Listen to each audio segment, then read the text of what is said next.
हाय दोस्तों अगर आप CISF, CRPF या फिर BSF जैसे पैरामिलिट्री फोर्सेस में कांस्टेबल बनना चाहते हैं और इंतजार कर रहे थे वैकेंसी का, तो आपके लिए बड़ी अच्छी खबर है क्योंकि SSC GD कांस्टेबल का जो नोटिफिकेशन है वो रिलीज हो गया है और इसके लिए जो एप्लीकेशन का प्रोसेस है ना वो भी शुरू हो गया है। अगर आपको इस भर्ती का हिस्सा बनना है और कांस्टेबल के रूप में नौकरी करनी है ना, तो आपको ऑफिशियल वेबसाइट यानी कि ssc.gov.in यहाँ पर जाना होगा, जाकर फॉर्म भरना होगा, नोटिफिकेशन डाउनलोड करना होगा और साथ ही जो एप्लीकेशन की फीस है ना उसे भरना होगा। ठीक है, सो हमारे पास सारी डिटेल्स आ चुकी हैं। हम आपको बता देते हैं कि आपको क्या कुछ बातें जो हैं वो ध्यान में रखना है, आप एलिजिबल हैं या फिर नहीं है, ताकि आप बेझिझक आराम से बिना किसी असल बसल अपना फॉर्म भर पाए।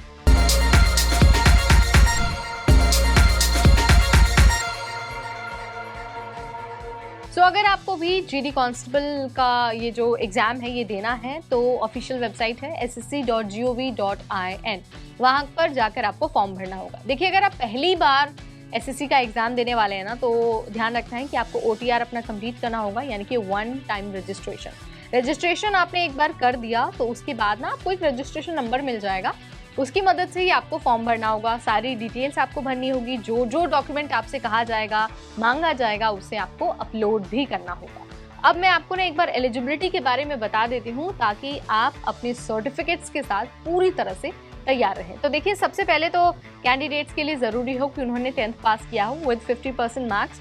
तो यानी कि फॉर्म भरते वक्त आपके पास जो 10th पास का सर्टिफिकेट है वो होना चाहिए।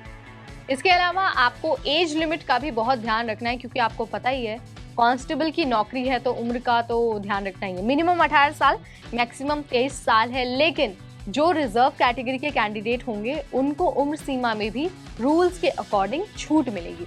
सो कितनी छूट मिलने वाली है, कैटेगरी वाइज आप नोटिफिकेशन में उसे देख पाएंगे। अब एप्लीकेशन फीस की अगर हम बात करें तो 100 रुपये एप्लीकेशन फीस देनी होगी रिजर्व कैटेगरी के कैंडिडेट्स को, और जो फीमेल कैटेगरी के कैंडिडेट्स हैं उनको कोई फीस नहीं देनी है। SSC महिलाओं को और रिजर्व कैटेगरी के कैंडिडेट्स को सहूलियत देता है, छूट देता है। ठीक है, आपको सिर्फ अपनी डिटेल्स उसमें फिल करनी है, डॉक्यूमेंट्स अपलोड करना है और उसे सबमिट कर देना है। ठीक है, अब मैं आपको ये बता देती हूँ कि जो सिलेक्शन का प्रोसेस है ना वो क्या रहने वाला है, क्योंकि आपको पता ही है ये पैरामिलिट्री फोर्स की भर्ती है तो इसमें फिजिकल का रोल बहुत ज़्यादा होता है। तो आपको फिजिकल एग्जाम देना होगा, रिटन एग्जाम देना होगा, मेडिकल एग्जाम देना होगा और आपको साथ ही जो डॉक्यूमेंट वेरिफिकेशन का प्रोसेस है ना उसमें भी हिस्सा लेना होगा। अगर मैं फिजिकल कुछ स्टैंडर्ड्स की बात करूँ तो जो मेल कैंडिडेट है ना, जो जनरल OBC वाले कैंडिडेट हैं और जो SC कैटेगरी के कैंडिडेट हैं, उनकी 170 सेंटीमीटर्स हाइट होनी चाहिए, और जो शेड्यूल ट्राइब यानी कि ST मेल कैंडिडेट है उनकी हाइट 162.5 सेंटीमीटर्स होनी चाहिए।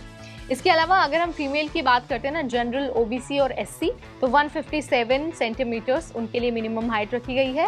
ST फीमेल के लिए 150 सेंटीमीटर्स हाइट रखी गई है। इसके अलावा अगर हम चेस्ट की बात करते हैं तो जनरल कैटेगरी के जो मेल है उनके लिए 80 to 85 सेंटीमीटर्स के लिए जो मेजरमेंट है वो होनी चाहिए चेस्ट की। और इसके अलावा जो ST यानी कि शेड्यूल ट्राइब वाले कैंडिडेट है, मेल कैंडिडेट, उनके लिए 76 to 80 सेंटीमीटर्स चेस्ट का मेजरमेंट है। इसमें जो फीमेल है उनका क्राइटेरिया नहीं है। इसके अलावा कैंडिडेट्स को रनिंग भी करनी होगी। सो रनिंग की अगर हम बात करते हैं तो जो जनरल कैटेगरी के मेल कैंडिडेट है उनको 24 मिनट में 5 किलोमीटर्स दौड़ने होंगे, और जो फीमेल कैंडिडेट हैं उनको 8.5 मिनट्स में 1.6 किलोमीटर्स कवर करना होगा, दौड़ना होगा। ठीक है, तो इस बात को आप नोट डाउन करके रख लीजिए।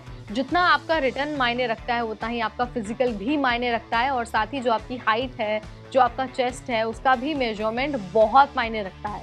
तो ये सारी चीज़ें आपको अभी से ध्यान में रखनी है। अभी तो एप्लीकेशन का फॉर्म जो है वो शुरू हुआ है, आपके पास अभी करीब 1 महीने का टाइम है, लेकिन इसके बाद आपको मौका नहीं मिलने वाला है।